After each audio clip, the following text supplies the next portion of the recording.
Welcome to Sad Boys, a podcast about feelings and other things also. I'm Jarvis. I'm Jordan. You took on a dark energy. And other things also. And other things also. It's all bad and scary. You ever feel scary? Scary? Yeah. Do you think? Cause Yeah. we're like, we're tall guys. Yeah, we are, and we always get that we're taller than people expected us to be. Which is, if you watch this show, very weird because my limb proportions to height would be insane. Right. I'd have like the torso the size of a bowling ball and then like 3 tree trunks coming off of my body. I do feel scary if ever I just have to be aware of my physical stature. Because if I'm approaching someone or if I'm standing, I just feel like, especially around smaller people, specifically like women, I don't want to appear as a threat. Yeah. So I try to do lots of things to like diminish my stature or at least be overcompensating for that. Late in the day, walking down the same sidewalk, being a slightly faster walker than the person that's in front of me, and they're either femme presenting or in a way where I feel like they might be intimidated. I've heard different feedback on what people prefer. I sort of always assumed crossing the street is the wisest way because what's the worst that can happen? Basically. But I don't know. Some people, I've spoken to a couple of people who find that unnerving for whatever reason. I'm not sure if I'll, but I'll, respect their perspective. And then other people that would prefer you speed up and go around. And Interesting. Maybe, but I feel like without saying There's like something that out Mulaney loud. bit where it's like he, accidentally was chasing a woman. There's someone in, yeah. Yeah, because it's like he thought he was missing the train, so he started running after the person. I just don't think I can. Yeah, I don't know how I would comfortably evade without either crossing the entire street, which I'm fine to do. That seems like the wisest.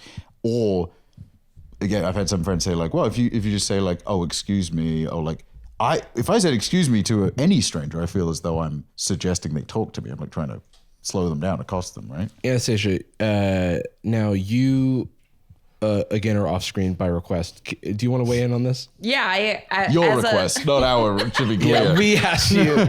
By We said, demand. hey, can you please get off? The camera hates you. You're off screen at gunpoint. I do have thoughts on this, and my thoughts are essentially that you cannot do anything. I will always be scared. Okay. There's nothing that you can do that's the right answer for everyone. You know what I mean? What about like giggling? Because then I'm Yeah, cute. you pick up the phone and you go, oh my God, I can't wait to get back to the bunny factory. What is it? Chocolate day? It's chocolate day at the bunny factory, can't wait. and we're having a little celebration to celebrate how I am actually a bunny. Oh, it's support for all my avian bones that would be easy to break and fight. Yeah.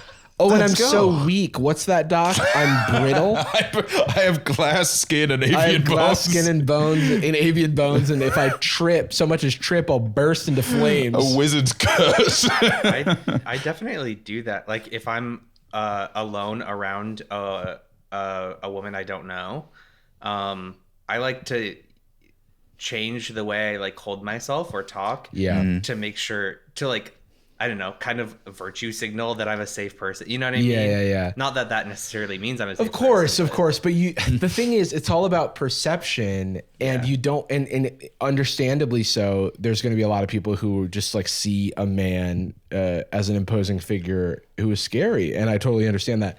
I And think so a it's little really bit of just like, performance is a necessary sacrifice for the net positive of someone. oh yeah, if I'm talking to an old white lady, I like turn into the most prim and proper young man you've ever seen, because I'm like, I don't want the opposite. You know what I mean? I don't want to be like there's a thing in my brain that goes, oh, I need to show them I'm not one of those thugs they've heard about on CNN. I've seen you bow and kiss the ring of a cop. My No. lord, my liege. No, Please. I have a completely different voice for cops. I go, hello, officer. I am a self-driving vehicle. No need to acknowledge is me. the physical form known as Jarvis. You are a pig. No, shoot. You are an oink oink. Just My kidding. programming. My programming is flawed. I've been hacked. I've been hacked. Turn off your body cam. I'm gonna try something real quick. No Just kidding. reason. Psych. No. Psych bot. But I do the Golly gee willikers, officer. My apologies. I was just here driving over from Connecticut, where I'm from. I told that story about how my Uber driver got pulled over. Yeah, It was, you like, went to an really event or aggro. something, and you were like in a suit. Yeah, I was in a suit. I was going to an event, and I was in the back seat, and you'd think I did a crime. It was it going back from the auction, the last one? No, actually, it was a Cutie Cinderella event. It was like a event that was raising money for animal charities. Oh, it was a gala, right? It was a gala, yeah. And you have to find Jarvis. That was the big test. You have to send out a it's bunch like of a police Where's officers. Waldo, but for me. Yeah, the Uber driver had the windows were too tinted. And the officers were very upset at him. And then he was very standoffish because I think when you're like a white dude and you've like never had a problem with the cops, you can be like, these fucking guys. Dare you? But I'm like, to your face, You're I'm mine. fake as fuck, dude. I'm gonna completely transform myself. That's because you are Oh, my dearest apologies. Lois. I'm a baby. You can't. What is Step down, officer. It's a baby. What do we say? He says, Help. blast. Well, you were also a little too tinted. You guys been drift? I was a little too tinted. Yeah, melanin wise. Yeah, sometimes it's easy to feel scary, I feel like. Absolutely. Not in a like, because I'm a big scary manly man, more in the sense that that in real life doesn't seem to reflect the threat level of people. But I do, it's like, while I totally understand when someone crosses the street to avoid me, I do feel like I failed. Oh, yeah. Like, I'm like, oh no. To Madam, that point, stop. I felt really bad one time because I had my headphones in, didn't hear someone walking up behind me, and it was a man, and he was bigger than me, and he was coming around me to pass me, and when I noticed him, I turned and I went, oh, Yeah. and I scared him, and he goes, oh my God, I'm sorry. And I go, no, I'm sorry. We I both spook were- really easily. Yeah. And I definitely like had people come up to me or come up on me. Like I had my headphones in and I was like walking in like one of the outdoor malls in LA and someone came and tapped me from behind, which if I can't see you coming, don't tap me. Especially in a mall. And that it's is, and I broad will enough. talk to you. I'll say hi. I'll take a photo. But if I'm listening, it's Brat Summer. I'm like listening to, Apple or something, and then or I'm listening to Girl So Confusing. Joe Rogan. Or again, I'm hip. Is what I'm we're trying to young as say. hell. Fortnite, we mentioned it. Fortnite, we mentioned it. Victory Royale, Skibidi, Ohio. Or some whatever. So like I'm like listening, vibing out, and then someone taps me and I go, ha! And then I think I scared them, but I'm like, you gotta know. I look, my senses are a little bit impaired because I'm listening to music, I'm walking, I'm playing Pokemon Go, I think was another thing that was happening. So my Peripheral is attention- compromised, face I'm down. now thinking about like the systems in my brain. They're like if I trip, like because that happens a lot where I'm like walking and I'm like playing Pokemon Go and there's a lot of uneven sidewalks in LA. I'll have a little bit of a and I always catch myself, but my brain goes, ooh, tripping subroutine activated, grasp phone tighter so that it doesn't slip out of your hand. Foot forward. Foot forward, stature upright, lift legs to give clearance to not Descend. fall. 5 double. 5 bubble. Descend, and then I catch myself, and then I just keep walking. You're like when they shove those Boston Dynamics robots. Yeah, exactly. That's what it's like. And so when they tap me, I like accidentally went into like a glitched version of that where I like clench my phone and I go, hello. No Who are protocol. you?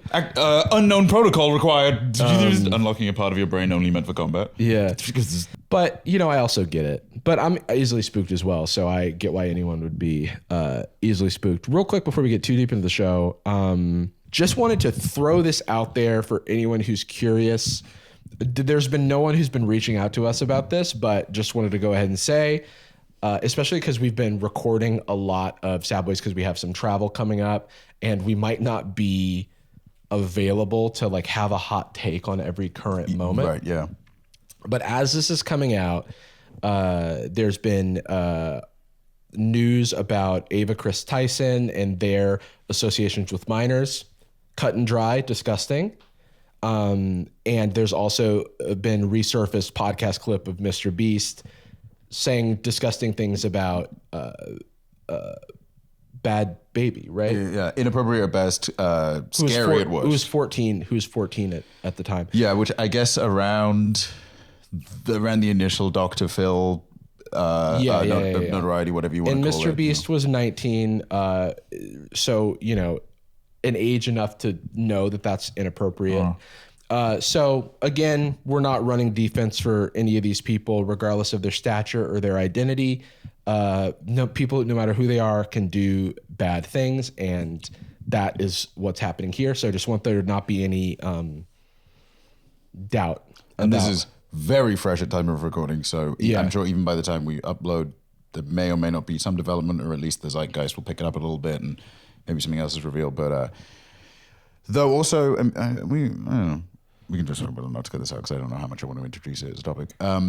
But I do want to acknowledge also that there is a very bad faith conversation that conflating any of Ava's actions with trans people. Yeah, playing this narrative, this fake narrative by bad actors that somehow this is reflective of the trans community, and not that because Mr. Beast said this thing that every person that does personality-driven game show type content. You should never conflate one person's actions from a group with the group itself. It's okay to critique the actions of the person, but critique the actions of an individual. Attach it elsewhere. If one of us does tax fraud, it doesn't mean that anyone roughly our color is also going to do I think that fraud. people are uncomfortable with, criticizing certain people whose identities they, are afraid of offending or something like that. And that's just not a place that I feel like I'm coming from. I can cut and dry say, hey, this is bad. Also want to say, with regard to the Cody Co stuff, did not respond as of the recording of this, which is July 24th.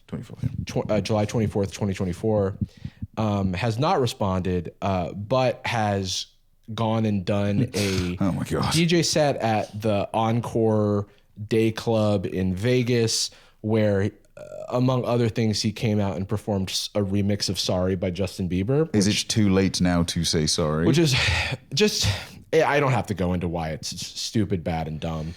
But for a guy that appears like the reason to not make a statement, because it's not having compassion and not caring combined with like optics, right? The wisest thing, if you don't care about people, for him, if he just wants to do self-preservation, is to not say anything, arguably. But if you're that concerned with optics, this is a huge, including that song, is an enormous slip up. That how no one caught that. How can you not? Normally I'm of the do not attribute to malice what can be attributed to stupidity, but this just feels like malice and stupidity to me. Yeah, the best case scenario, just stupidity, and there is a willfulness to ignorance when you don't think about things in general. Yeah, absolutely. So, in general, our show, it's a pop culture show. It's a show about mental health. It's a show that centers around our experiences with pop culture and mental health. We're not always going to be ready with a statement or an opinion about when an influencer in the space behaves badly. In this particular instance, we just wanted to say this piece, but again, we are not the people to go to for that. It's not our expertise. It's not something that we're skilled at. And, obviously we want you to, look to other places for that, but also use this as an opportunity to divest yourself from influencers a little bit. As of the recording of this, the Cody Co episode that we did has raised around $5,000 for Rain in terms of ad revenue that's generated. And we'll be posting that donation receipt to our community tab and probably Twitter or something.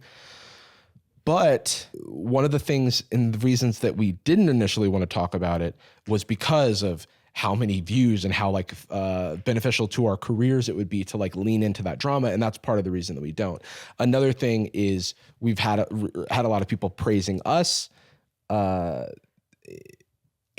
that also doesn't sit right with me. I get it. And I appreciate, the kind words and messages we've received about it, but that's also not why we do it. And I feel very uncomfortable being held up as some sort of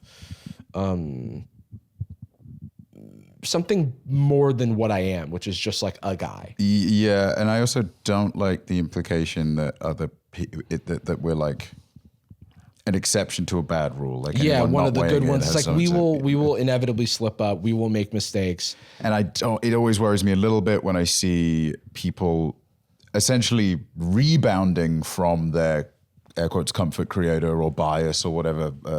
Like I stand Cody Co and they let me down, but then I saw this thing and What we're saying is to challenge your own desires to connect yourself parasocially to these creators, you know, including ourselves, and keep us at a healthy distance. Because I think that makes for a healthy relationship between creator and viewer. It's not to say that you can't be a fan. Like I'm a fan of tons of stuff and we talk about that kind of thing constantly. But please don't ascribe your identity to us or anything like that, because we're just people at the end of the day. And I will reemphasize something we said in the Cody Co video, that if nothing else, please, no matter who you are or what perspective you're holding, do not reach out to trans creators believing that they have some obligation to talk about the Ava Kris scenario. They do not. And you may also be, by pressuring them to make statements, you might be robbing them of the opportunity to cook on it and think and process. But you might also be triggering their own fears, traumas, previous experiences for the benefit of question mark. So yeah, be cautious there. Yeah, like we don't want members of the trans community or any marginalized community to have to be like a model representative of a group. I just don't think that ends well. And that goes for us. You know, it's like, just speaking specifically on like being two like Black creators in the space in a predominantly white space, I don't want to be held up as like some, you know, one of the good ones type, like, you know, thing. Yeah. And that it just like puts a lot of undue pressure. And I'm only speaking about my experience because that's like kind of the place that I'm coming from. But yeah, I mean, like, keep a healthy distance. Like, we, in the same breath, like, benefit from parasocial relationships. We literally, and this is not a plug, we like just launched merch and we're going to be selling that and talking about that. And we're going to be talking about our goofy stuff that we talk about later in this episode. And we can't always dedicate a like extremely serious episode to everything that happens, because that's just not it's not what we do. And it's personally, it's like not good for my mental health. I've had to check out from, you know, the internet these past couple of weeks. And we don't, I mean, even that's a really good point, because I'll be lying if I didn't have like a sudden, because we just got, this is the first time I've worn these sweatpants, and I did have this sudden self-consciousness of, oh God, we're talking about this and I'm wearing the merch. Yeah, and it really, the Cody Co one we were more conscientious about because we recorded it as a separate thing. But then we started this episode right before this. We saw the Mr. Beast clip and we thought, probably worth acknowledging this in some way. We start the episode, we naturally get into it, and I'm like, do I go and change for this official statement? Right, but for this thing, and then it's like that feels disingenuous. So like, it feels disingenuous. So it's like, hey, you know, this is, you know, hopefully you can meet us where we are, and have like a quick chat about this. But we will, you know, sort of move forward from this into a regular episode. But yeah, that's in general all I wanted to say about it. We have, you know, no regrets about anything that we've said or put on the record or talked about with regard to these issues, and we'll continue to speak to and act out our values, and highlight things when they change. I think you know, there's certainly a part of us that would want to just be like, I really don't want to acknowledge Cody, engage with him, but then when he does bizarre shit like go through with that DJ set, it is something to call him out on, and something that we do and would and have talked about off the show. It is something that we find interesting, not in a fun way, but in a... But yeah, it's like if like the doctor disrespect thing is your litmus test, it's like that's also not something that we talked about, because we didn't have... Because our beat is comedic commentary on like content, and there wasn't something to be commentated on. It's just like a gross abuse of power. So, but I appreciate overwhelmingly the response was positive to the Cody statement stuff. So even calling a statement feels a little odd, you know, Cody video stuff. But at the same time, please don't take that video or any episode of Sad Boys as a reason to slot us into the empty bias space that Cody Co used to occupy. Sure. Yeah. It's like we're not looking to be like your backup fave, you know. We're just doing our thing with our friends, and we're trying our best to be the best people that we can be and to live up to everything we talk about. And but also this is an entertainment show about goofing and gaffing and talking about our feelings. And that's what we'll continue to do. So with that, we're going to do a hard cut and we're going to jump into something extremely goofy. So I'm giving you like 10 seconds. The goof is... And then like there's going to be just like the wildest possible thing on the other end of this 10 seconds. There's a ticking... Let's go. Look out. Clock that's happening right now. There's like a Skibidi toilet movie. real thing, turns out. Somehow. Real thing turns out. Michael Bay linked. What, in like a production role? Really? Yeah. That rocks. No one has more live action mech experience, in a way. In a way. And he uses the toilet, I bet. I would like Guillermo del Toro. I bet Guillermo del Toro would freaking rock the shit. Crush it. All the Dennis practical. Villanueva. Yeah. I was gonna say like Denny Denny V. He would make an extremely dour gray version of Skibidi Toilet. This is from Variety. Skibidi toilet film and TV franchise in the works from Michael Bay, Adam Goodman. I wish it were a very serious, almost Terminator style, post-apocalyptic hellscape kind of film. Like the first Terminator, where it Yeah. is legitimately miserable. Yeah. The Skibidi toilet guy is like the G-Man from Half-Life. Wake up. So, Watch like, my movie. How do we, like, are they going to be able to... Oh, literally the character. Yeah, you're right. Yeah. Well, there's the G-Man one, and then there's also that's just like a Half-Life Citizen model. Oh, Citizen model. But G-Man's also a big part of it, and it's all SFM stuff. Yeah, source filmmaker. And I'm wondering, like, how do you do that licensing stuff?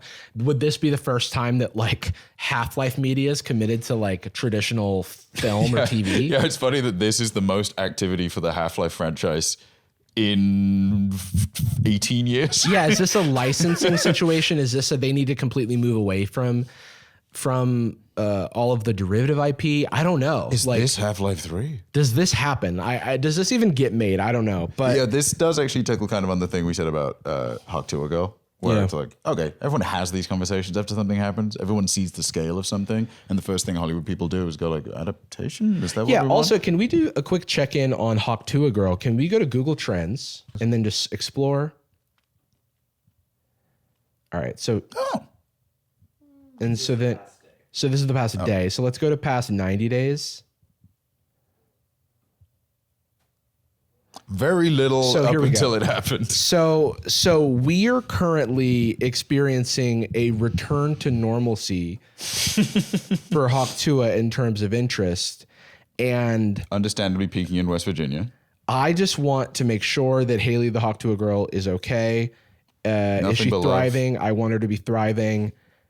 Do we have any updates? Does she have social media yet? Like, what is really the Hawk Tuah update? I Is feel the like I question. saw What are you an waiting for? update. I saw her singing a parody song with someone. I hope the spirit of our last like Hawk Tuah situation was to just make sure that she's good and not being taken advantage of. Yeah, as by, long as her the like machine. material life is So solid. I saw this song, and that's her in it. Alabama, but she had to drop out to pay the bills and take care of my grandma. and then she went viral, so she made some cash. But Granny keeps asking her what Hawk Tuah means, so we wrote this song for Hailey's grandma. To explain myself to the elderly. Hawk Tuah means Being selfless. Hawk Tuah means You care. Hawk Tuah is another word for hard work, like Rolling up your sleeves. and tying back your hair. Hawk Tuah means love and affection. Hawk Tuah means We're in a recession, Grandma. Stop asking so many questions. That's cute. So it looks like she does have a Twitter. Hey, is that- Hailey. Oh, okay. Hailey, her cover photo is her doing Hawk Tuah. Just been living lately. Is that Jake? Oh yeah, this is what I saw when she met up with Jake Paul, Is this week fight week? He's doing it? No, he just did a fight, I think. Mike Perry. Mike Perry. Ooh. Yeah, That's cool. Mike Perry, the predominant champion or lead of bare knuckle fighting. Yeah, he Jake Paul, like I think it was like round 6 or something. He got a knockdown and it was called a TKO. She seems like she's doing all right. Yeah, She's thriving, dude. I want her to be thriving. If she ever wants to come on Sad Boys and talk about her experiences going through this whirlwind, she's welcome. Yeah, I hope she just has lovely times. It seems like it's like just I traveling hope she has around having good a times and I time. hope she has good people around her. That's neat. Yeah. And not moving. So Not moving is probably nice. wise. I don't know how much you guys keep up with JoJo Siwa. I think we've said before that we were above the age where we feel like we can comment on it. It feels not only that because we didn't watch JoJo Siwa at the time or really even follow, but also I'm always going to hesitate when, I mean, I don't know, she's a kid, right? So she's very young. Yeah, still. She's very young. She's 21, which, you want to give her the benefit of the doubt because obviously, she was facing some crazy circumstances in her like upbringing and, right. Because she was a dance mom's kid, right? She was a dance mom's kid. And so she was like famous from a very young age and she hasn't known a normal life. What? Was she slime YouTube? Slime? Is that what she did? No. She was a dancer. It was dancing. Dance She was on a Moms, and then reality show. Reality show Yeah. was Dance Moms and got super famous off of that. She got super famous and now, she... See, this she is does how out of the music. loop I am to the point where I'm like, Yeah. when she does these funny online things, I don't want to make the swing of like, this person's really dumb to then go like, oh, wow, she was in a plane crash. That's crazy. So yeah, you want to, not go too hard on her, but she has been saying some like just really ridiculous things, that are hard to ignore. Yeah, and you can't ignore them, and now you're showing them to us. Yeah, I Forcing us not to ignore It's a them. regular as well. Tom McDonald type scenario. Yeah. But I Thanks, did JoJo. want to show you guys a couple parts of this interview she did with Cosmo. So her vibe right now is bedazzled crossing guard. Yeah, that's right. She's helping in a construction area, but with glam and riz. She's been experimenting a lot with her, I think, kind of brand because she did with the whole Karma press tour era. She was doing the sort of like Kiss inspired black makeup.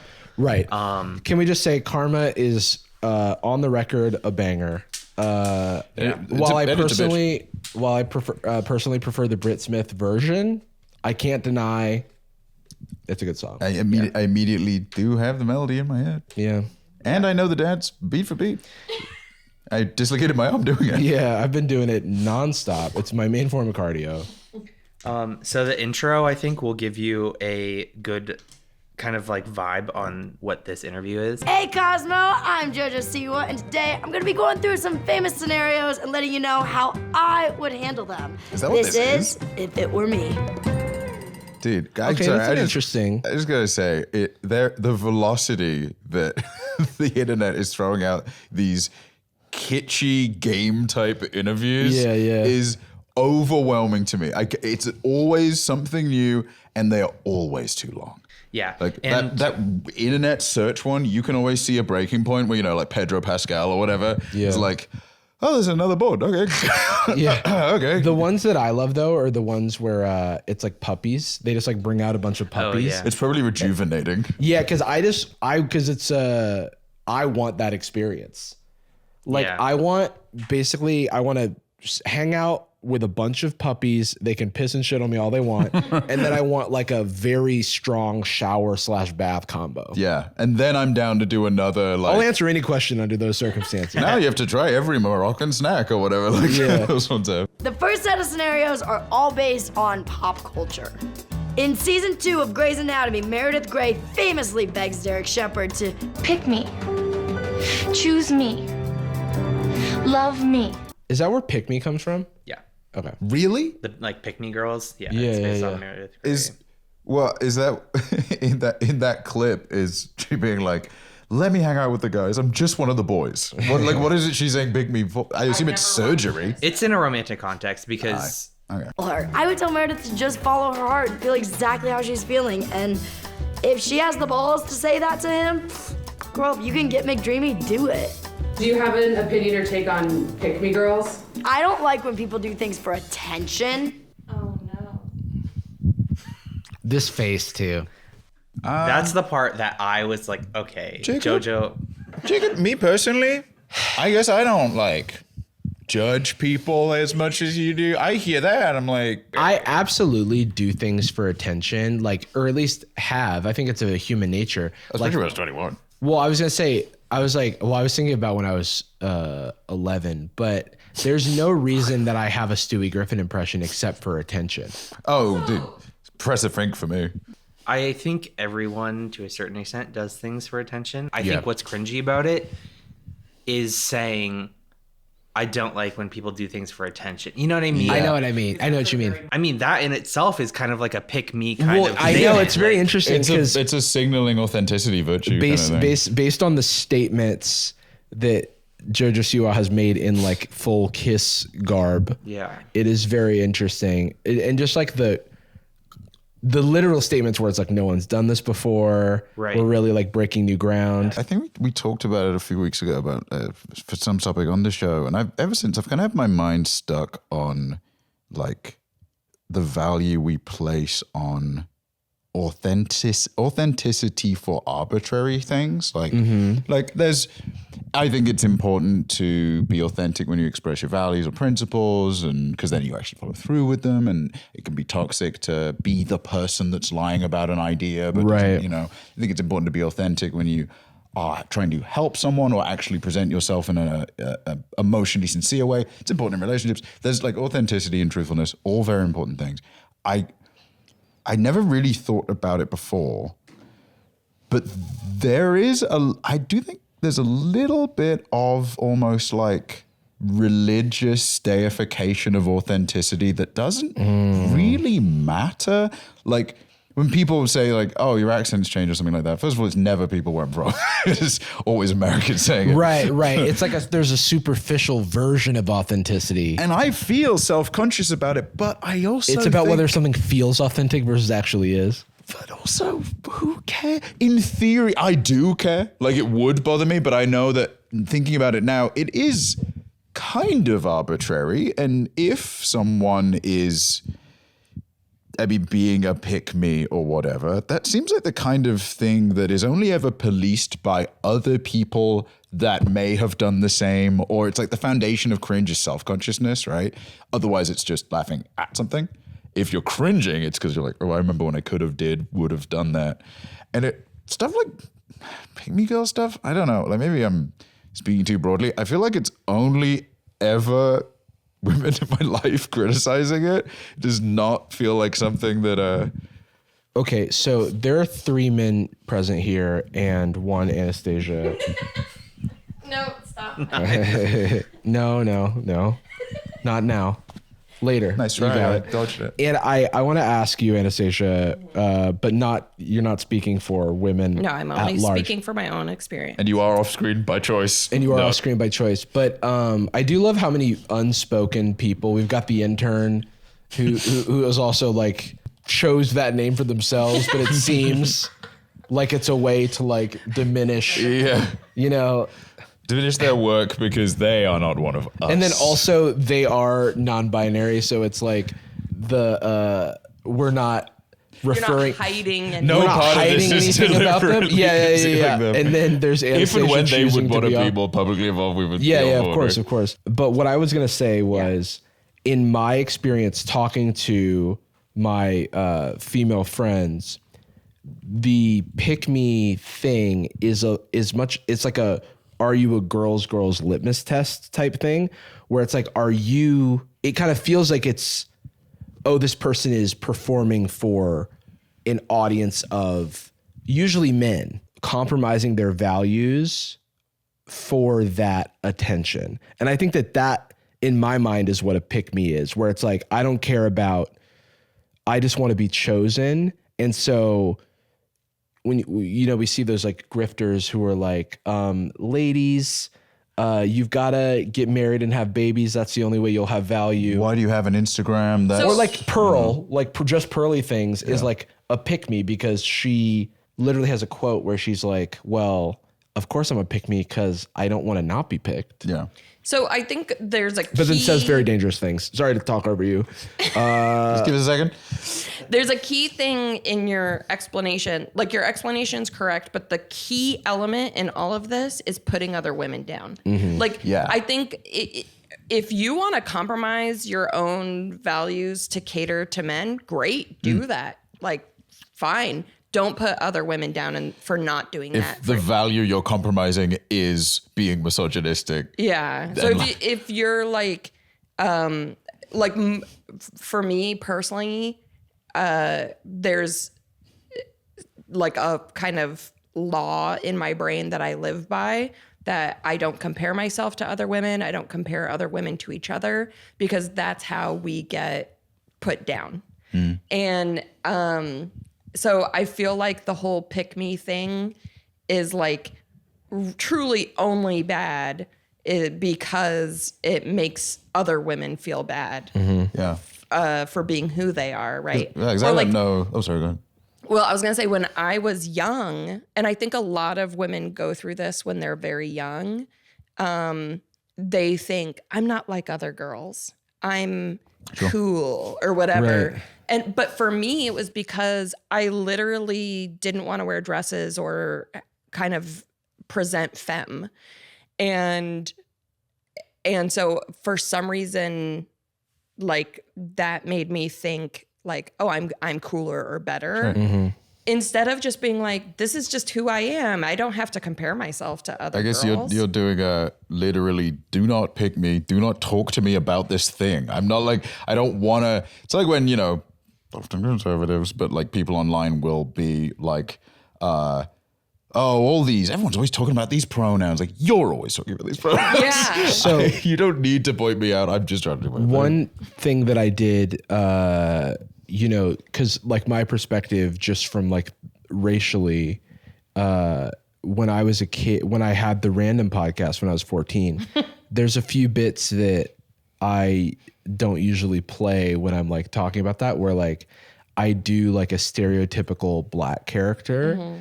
And there's a part of that feels like performing as a black child for a white audience that like feels like minstrelsy. It feels like inauthentic to the black experience. And from an identity standpoint, I think that when I was much younger, I used to be made fun of a lot. And I only grew up around black people. And it wasn't so much a racial thing because I had no desire to be white or any identity other than what I was. But because I felt excluded, I needed to then justify what made me valid. And then that end result put other people down. So it's like there's a Chris Rock bit that's like N-words versus black people. Yes, I think. I know that. And that's kind of what I was doing, like a 14-year-old. I hadn't seen the Chris Rock bit. But I was doing like a 14-year-old version of that in my own head because I was like, well, I'm not ghetto, even though I live in the same neighborhood. I live in the same like poor east side of Gainesville neighborhood, and where it's like predominantly black, but I don't talk like everyone else. And that's actually makes me better instead of, it's a cope. And It's a cope because I was being made fun of. And would operate in reverse potentially if, well, actually, yeah, I don't speak white like all these other right. guys, And I think that we talked about this maybe ages and ages and ages ago in our where you're really from episodes of Sad Boys, like the 2017 one, or 2018. But I think that there were some years in my adolescence where I like denied my blackness, not on purpose, but because I didn't want to be seen as a stereotype. And then I totally understand where like, the model minority type thing comes from, because it's like I inadvertently was playing into that. Now, then I go to college and, I'm surrounded by a diversity of thought and a diversity of black people from different experiences. I'm so grateful that I went to school in Atlanta, which just has so many black people just like out of the box. And then also at Georgia Tech, I had black deans and black professors and black student groups where I could experience a diversity of black thought. A shout out to the Roots. A diversity of black experiences, and also just having more experience with black nerds, like myself, to realize that we are not like a monolith, and kind of shed and embrace the same experience. Exactly. And to also be able to then embrace my own identity, because now I wasn't sort of closing my mind to this like monolithic perception of what it meant to be black. I had my friends and stuff who were like, all my friends were black growing up, but except for Michael, who lived across. He was like the one white guy in the neighborhood. Shout out Michael. I saw him on RuneScape the other day. No, this is months ago, or maybe even years ago. But I saw him on RuneScape once, and we talked for the first time in like 15 years, and he's doing well. I think he's a mechanic. Knows so much about cars. Anyway, all that's to say, I understand. Well, sort of when you describe this, I can kind of map it to my own experience. Obviously, I don't have the same experience, but that's like my version of it. So like the psychology makes sense to me. And I think with JoJo Siwa, the unfortunate part of this is she has lived her whole life in front of cameras. Yeah. But I think what she's going through is actually not uncommon for young people. No. She's trying to find her identity. She's trying to figure out who she is. And sometimes you gotta swing hard in wild directions to figure that out. I think, honestly, a lot of what we're saying here is kind of the reason that we've been hesitant to talk about JoJo Siwa stuff before, despite seeing it, maybe getting a text about it going, oh, this is kind of funny. It's a little weird. I am not a fan and will never be a fan of the whole kids need bullying motif, right? Because really, it's just a very toxic way of saying kids need like feedback and guidance. Right. And it just so happens that most of the time, because you're spending the majority of your childhood in a school unsupervised by the parents that should know you best, then your teachers are not going to give you social guidance. And so it's only Lord of the Flies. It's like the only way you learn to do things. You only grow from negative, cringy experiences instead of receiving genuine feedback or like feeling positive about the growth. Instead, it feels more like embarrassing thing, bad thing, bully thing, and you're calcifying into being a less embarrassing person, not actually growing. It makes you scared of doing things instead of excited about doing other things. Right. That's just an institutional issue. No real solution for it, aside from the parenting angle, which is not an easy thing to say. It is so hard to raise a well-adjusted person. But though I am against the bullying thing, that sentiment, I do think there is value to light ribbing when someone is experimenting, not in the sense of like, oh, it's not tall poppy syndrome, like, oh, Mr. Hollywood, trying to wear a nice hat, huh? But there is that is what I said to you earlier today, right? Yeah, you said I was living the Hollywood dream. I said thank you. You shoved me to the ground. Started laughing at me. You're very strong. But JoJo Siwa, I think as an adult, when you're reviewing some behaviors and rightfully rebelling is like a very patronizing way of putting it. I feel like it's almost like when people call female comedians potty mouthed. Yeah. It's like guys don't rebel, they just like they become cool or She they just like, says man up. anything. And she's like the potty mouthed comedian, But I think like doing this is like perfectly like I think some of the validity in making fun or like poking fun is like, hey, come on, you got to be aware when you said they're just doing it for attention. Come on, JoJo. Also, like Miley Cyrus went through this thing as well when Miley Cyrus was like Hannah Montana. And she wants to come out as her own. Well, I bring up Miley Cyrus because she had that Bangers era where she was like, in the most cynical view, co-opting Black culture, taking a tourist stop in Black culture, getting some hits out of it, and then steering back into her country roots. But a more charitable approach to that, especially because I don't think that. Now, I'm not going to sit here and lie and say that Miley Cyrus didn't get criticized during that time and after that time, but especially in retrospect, people seem to have these like rose-tinted glasses for Miley Cyrus, especially because JoJo Siwa, has cited Miley Cyrus as being an inspiration. The only difference between JoJo Siwa and Miley Cyrus in terms of the like, to me, in terms of the psychology of what like drives you to like wade into these different spaces and try to find your identity is that we just don't like JoJo Siwa's music. There's something that always bothered me about Miley Cyrus's transition from like child performer to adult performer. And this is actually a very, very common thing for young actresses and singers. A huge part of her transition, Miley Cyrus, was sexualizing herself and being naked. Right. JoJo Siwa's not doing that. Yeah. And I do have to wonder if that's not part of it too.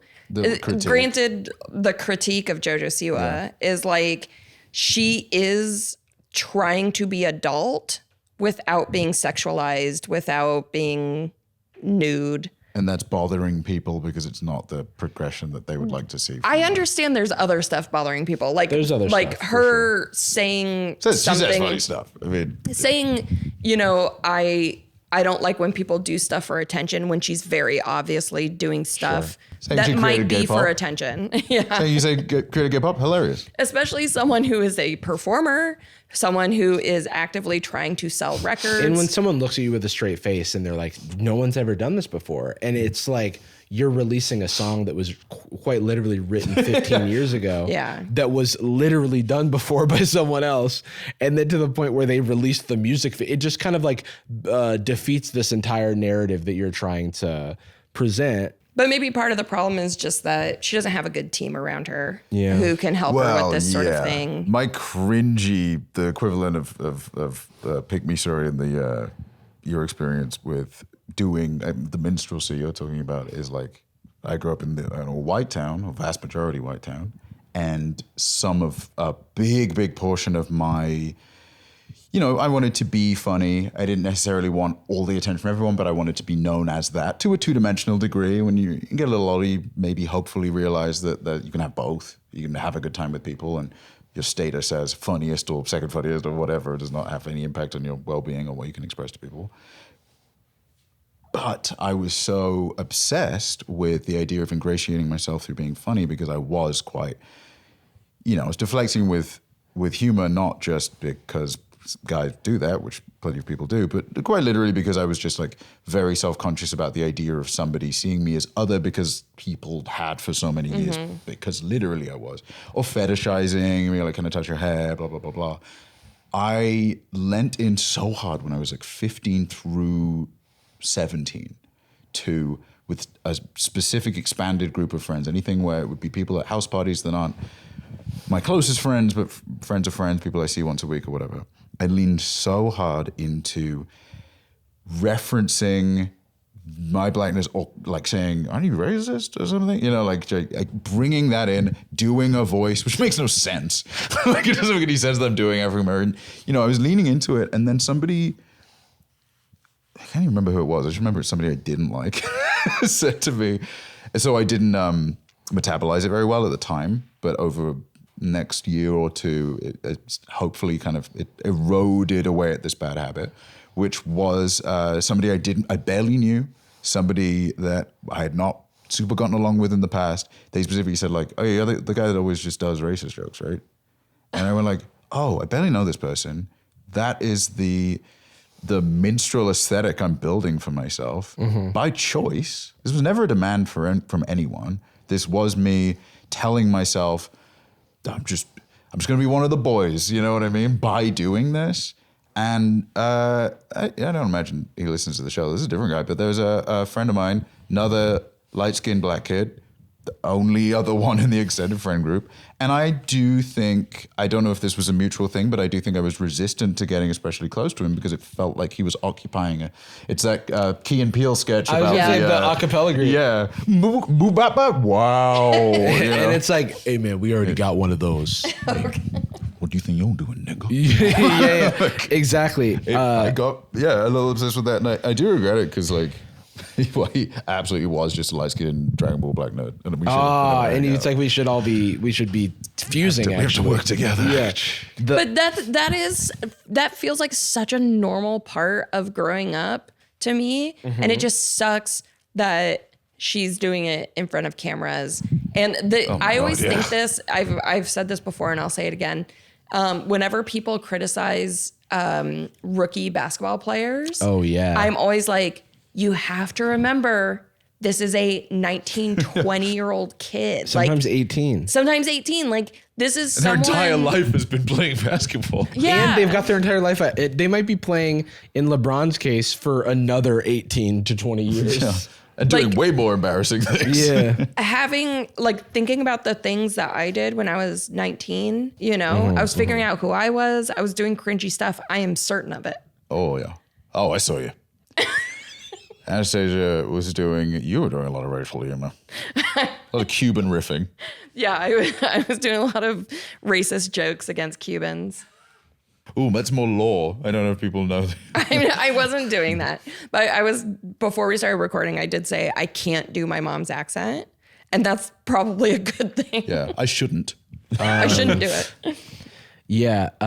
The one last thing I wanted to say about that was this reminds me also of, I guess this is a little bit distant from the JoJo Siwa thing, but just talking about our own experience is in Black White, the etiquette class. Yeah. When, do you remember what his name was? Nick. When Nick had the white people saying the N-word and he's like realizing that the role that he plays for this audience of like white boys. Because he was very much on the initially on the team of like, it's just a word, who cares? Yeah. And then you hear it in a context and a speed, and also with like an R that's harsh enough to like, you're like, whoa, it's like genetic memory unlocked. Like, wait a minute. Yeah, because there's just so much stuff that, especially when you get even younger, like when I was in middle school and stuff, the amount of like, it's like I had friends I just feel like I experienced every friend of a marginalized group making jokes at the extreme expense of that marginalized group. Yeah. It's like Indian dude making fun of Indian stereotypes, like a Jewish dude making, Holocaust jokes that are just like so horrible. But that's a part of like, you're 11, you're 12, you're 13, you're like learning it's cathartic, these things. And you're also trying to, if you're growing up in a multicultural environment, especially when it's like especially when it's white dominated, you like are like navigating that like tokenism as well, where you're like, oh, I want to just be accepted. So maybe the way that I'm accepted is as a token. And it takes a lot to like undo that.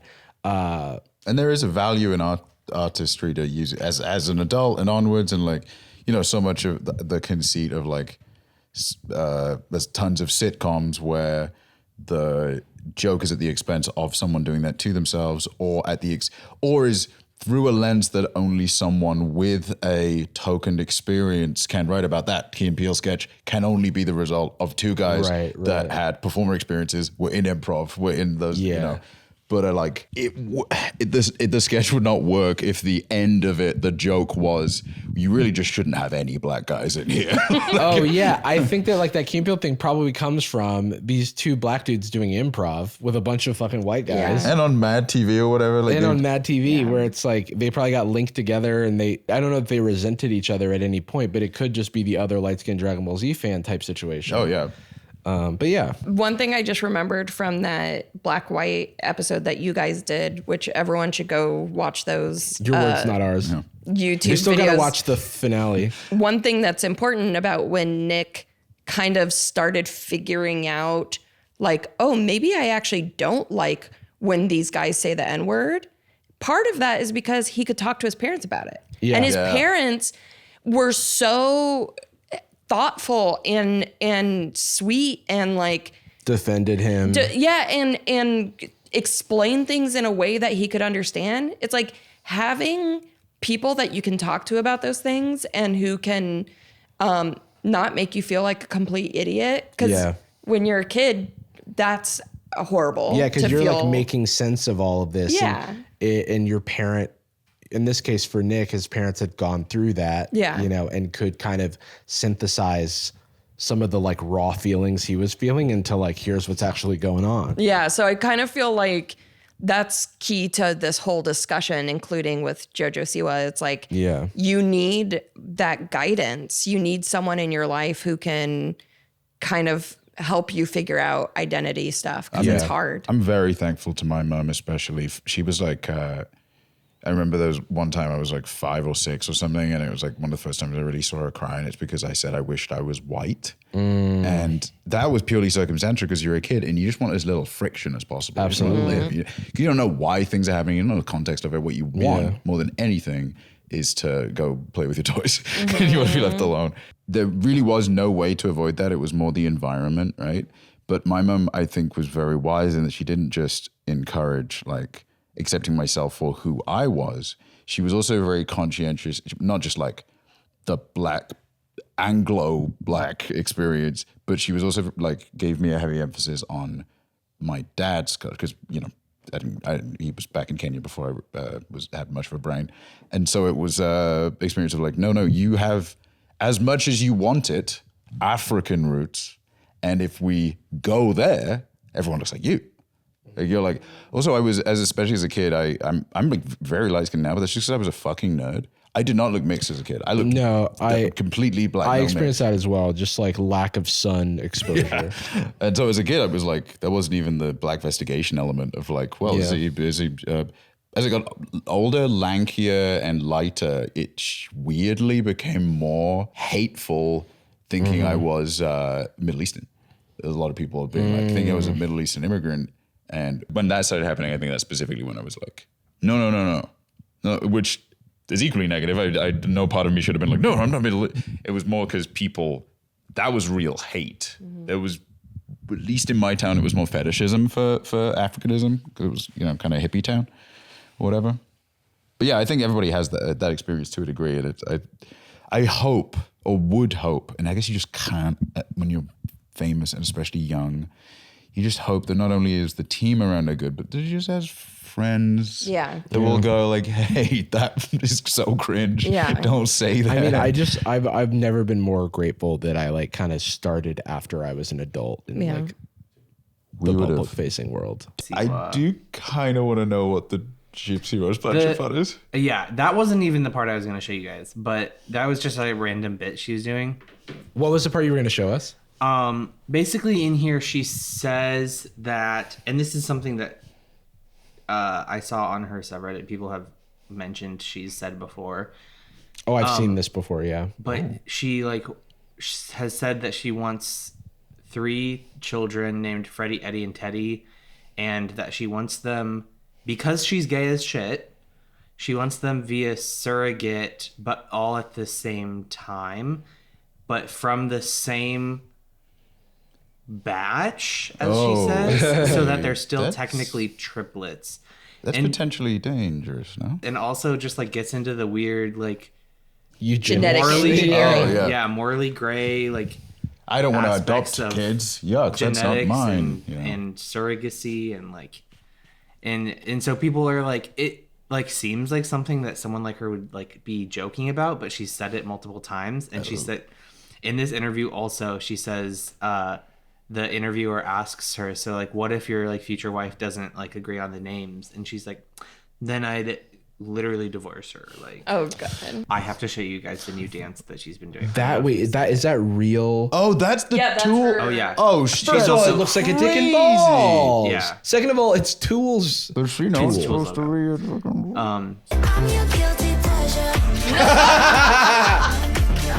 That's how like Psyduck walks. But this is what I mean about her. Oh my god, the bow. Yeah. That was like Shaolin. Doing kicks. Like, I feel like there's someone should have said, hey, don't do the Tool logo and don't do this dance. There was a interesting post from Grimes that I saw where she was just like, this is transcendent, like challenging art. It's you guys are scared of weird shit. And a part of me was like, yeah, a little bit. Kinda. It is weird. Yeah. Respect. Yeah. We are scared. We've got. How did we find this?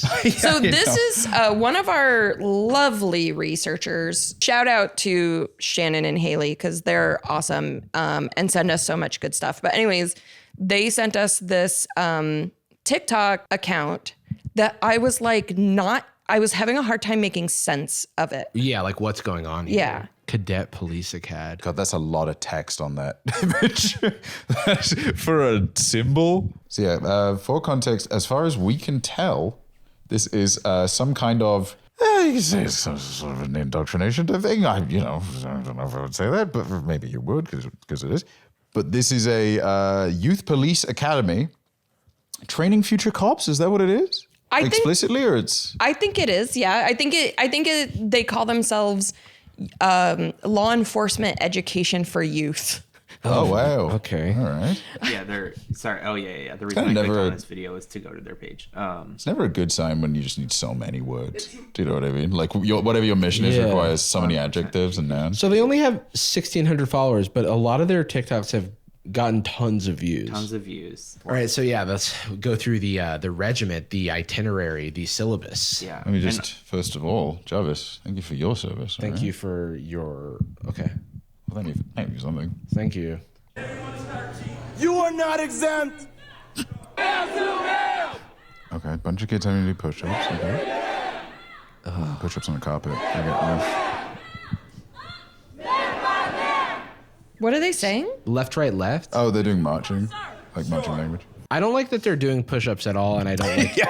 I don't like any of this. If I'm being honest, The chants. I don't like military cosplay for children. I know.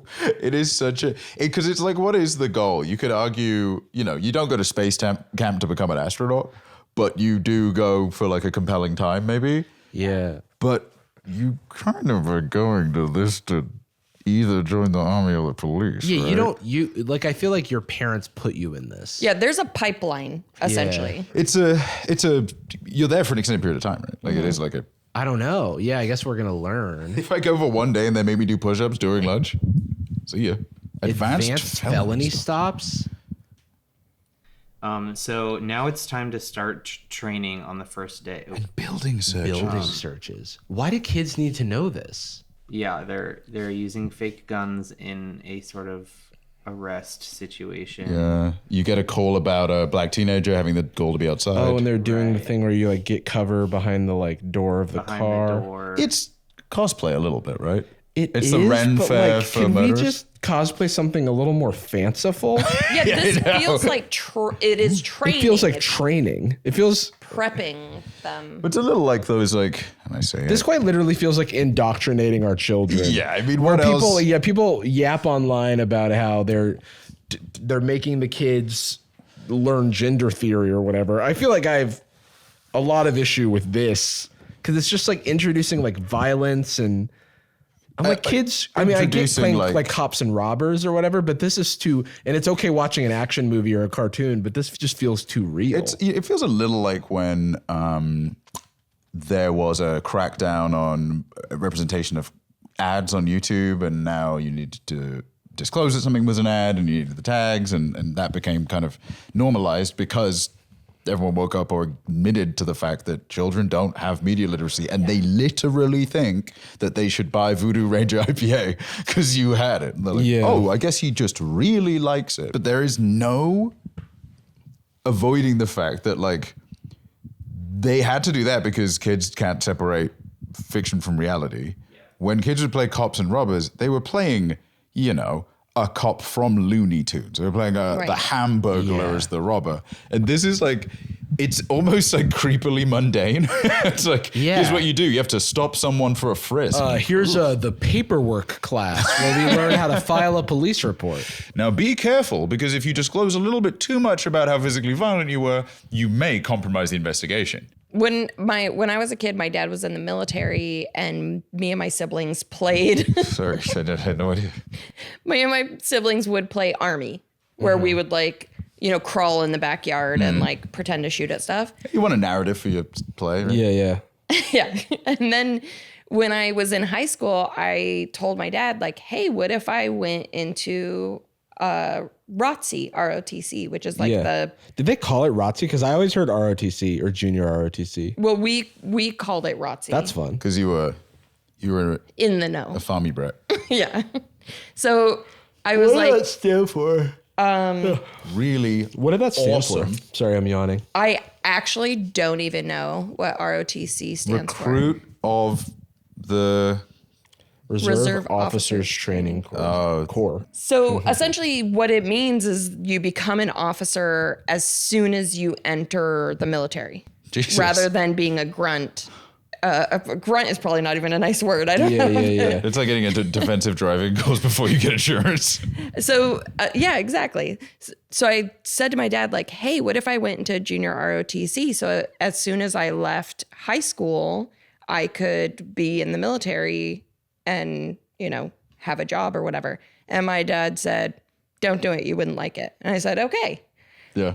But in my brain, it was like, this is a very normal thing. And right. It's so normalized because I remember the ROTC stuff in my high school and just like how they'll come, like the police will come to like recruit like high school kids who don't know anything, or the military will come and recruit. That is, I don't know if that is just, I had my farmy town.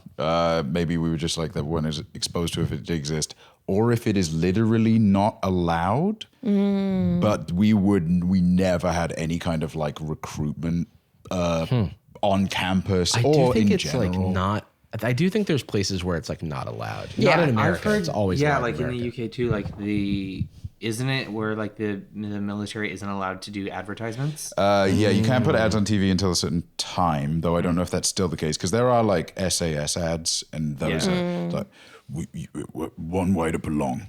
You find your mates, and it's like guy in blackface. You'll make friends here. That was their campaign. That actually genuinely is. I so feel like that's a often lot of the thesis. Army ads, and then now on Twitch they'll have like ads and talk about like playing Call of Duty or whatever. It's like Call of Duty in real life. Well, there's a weird thing. Any friends that I had, and I guess it's just our age demo, but the friends that I had that were considering the military were kind of always framing it as the American military. And it was the American military or the SAS, which is, you leave an annoying comment if you're a boring person that knows about the Army, but is perceived at least as the Navy SEALs. That's like the aesthetic Special equivalent. forces kind of thing. And so they were just like, I need to join the SAS because that's one side you play in Call of Duty 4, or I will join I'll be Soap McTavish.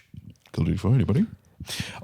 Okay, don't worry about it. Or I'll join the American military because that's the one from movie.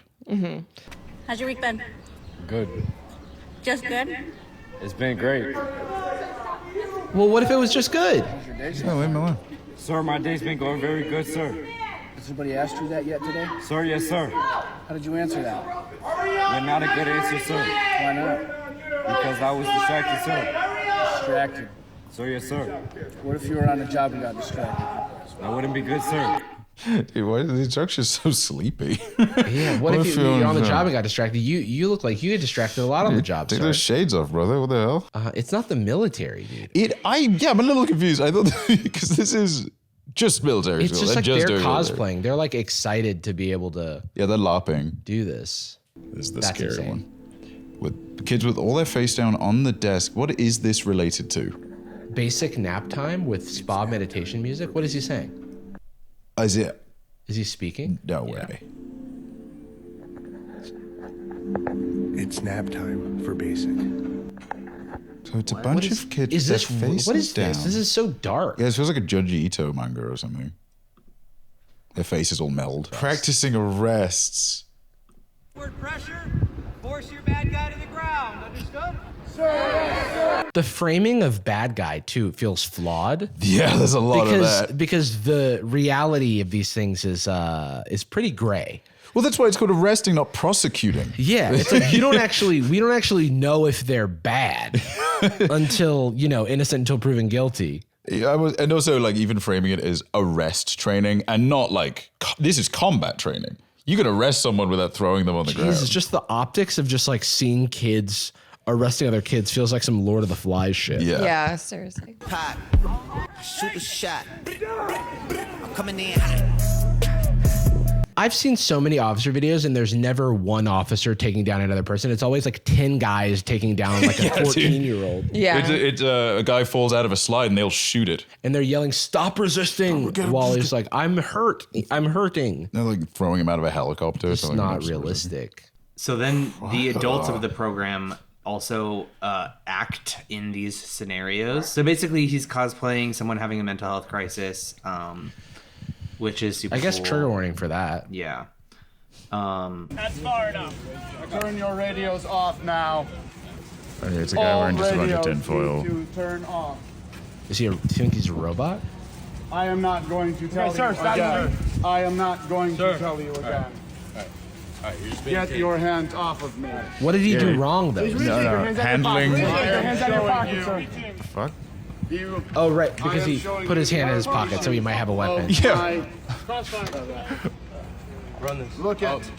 They all pulled their gun out. Yeah. Well, he's not You complying, need so to get that's me what they say home. in The spaceship is above us. Why are you not listening? Why are you not listening to Pro? Getting closer to our officer. They had too much fun building this. Capital K. Like, there's no reason you needed to go completely off with the aluminum foil. You Do need not. foil. Do not. It also didn't need to be aliens or like, well, you know.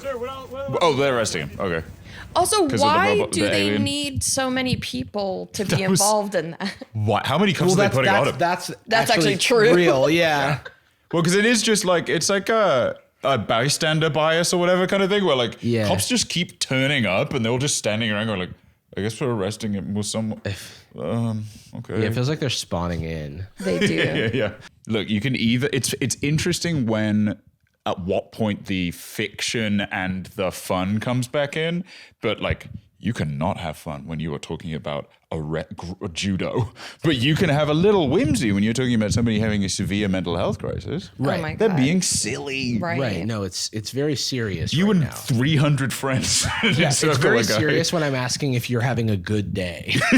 And they're not I say not- teaching them yeah, it's how all to right. have empathy and, you know. Here's how you take down the bad guy. It's like just What was glorified different? cops and robbers. What was different about that than any arrest? they were encircling him and being like, don't do that. Please don't, I'll kill you. There's so much, I just see so much like, in my own community of like people trying to keep, like if like an unhoused guy like comes into the coffee shop. Yeah. And then like everybody's like, hey, can we get you anything? We just want to make sure that you're good, but also you can't like loiter. And, we never want it to get to the point of like calling the cops, because once it gets to that point, it's like it's like it's so hyper militarized that it's like. That is sweeping the problem away, because it will not benefit them in any way. And it is just removing the issue from you. If you're motivated to do that, it has to be on the rare occasion where there is like some kind of physical component to it. Yeah. And that, I don't know, I lived in the Tenderloin for a long time, and that is very uncommon. Does not happen, but like, I feel like especially in like outside of major cities, people are just like, there's this constant crime happening in New York. Oh, I mean, if you go on Twitter, it's like the Tenderloin. I can't walk 2 feet without hitting a needle. And in Manhattan now, it's actually made out of guns. And it's like, there has never been less crime in New York. It's always in on history. fire. Well, and we have lots of friends who still live in San Francisco. Yeah. And all of the headlines are like, crime is up in San Francisco. And it's like, no, it's not. Like, it's actually more of a ghost town than ever. I remember there was one instance of I think we talked about this before, an instance of like some tech founder dude getting stabbed. And then people were like, this is why we've got to move out of San Francisco, because they're not doing anything about the crime. And then it comes out that like, it was a crime of passion because like that guy was dating the perpetrator's sister. Yes. You know what I mean? And even the concept of it having to be like, God, it's like a real guy that got stabbed. Oh yeah, Not guys, like, it was you a know, real guy. Yeah, the guy that matters got stabbed. And then no one ever and everyone sort of did their hand wringing about how it was the unhoused population and how they need to do something about it in San Francisco. And then it comes out that it's not that. And then the retraction is never as loud as the accusation. And it just like, it just furthers this like, it's the visibility hysteria. part where it's like, yeah, the people, these unhoused people wandering around attacking. And it's like, well, no, it's because on the rare occasion somebody does get killed. It's just a lot of the time it's in a house. A lot of the time it's just not visible to me. It doesn't mean it doesn't exist. Or I have a bias that has already made me afraid of like the guy who like politely asked if I can grab him a bottle of water. And so I tell him that I'd have COVID, whatever people do these days. I assume. All right. Well, I think that's a good place to end it. At least for this episode of Sad Boys. We'll be continuing right where this left off on our Patreon exclusive podcast, Sad Boyz Nightz. Does this make sense when I do this? Like when we're going over. Oh, I see. Yeah. We're going over. Universe. This week on Nights, Jordan, you've got a beef that you want to discuss? I have a beef with a certain online figure that a lot of people seem to want to weigh in on. Whoa. And I've never received more resistance online for any action that I've taken. Oh. And I also have a really fucked up tweet I was going to do that I cannot get the bravery to do, and So, maybe we just show it there. If you've been following Jordan's Twitter, you might know what he's talking about, but I think we're going to be addressing the drama. And showing the things I drafted and didn't send. It's kind of like when you write a letter and don't send it, except for we do show it. And I will send it probably. Oh. Like later. Well, to see what happens there, head on over to patreon.com/sadboys, where you can subscribe for as little as $5 a month using your discretionary entertainment spending. No obligation. Only do it if you fancy. Plus, if you pay for it, you can get all the, 70-something episodes, burn through them, listen all, unsubscribe. It's fine. With that, we end every episode of Sad Boys with a particular phrase. Anastasia, you want to get in on it? Sure. Which part do you want to do? We're sorry. Okay. We love you. And we're sorry. Yeah. We did that weirdly in unison without looking at each other. I know, it's too many hours. You guys are freaks. Okay, so people get because of, like wokeness and stuff, you're not allowed to say anything these days, right? You were saying this earlier. Right. I was saying this earlier. Nobody is ready for the truth, and a certain little red 3-year-old is not ready for the smoke. This is really inappropriate. That was my first reply. And then I followed up, I guess 2 days later, I didn't know I replied twice. I said I could kick your dad's ass easily. His dad's ass? Yeah, I could. I'm not going to attack him. Do we even know anything about his dad? Gucci girl, how you doing? How you moving, girl? Moving, girl. How's your day looking? That future girl, yeah, we on now. Take my money, go away, all you want it. Girl, too rich for me.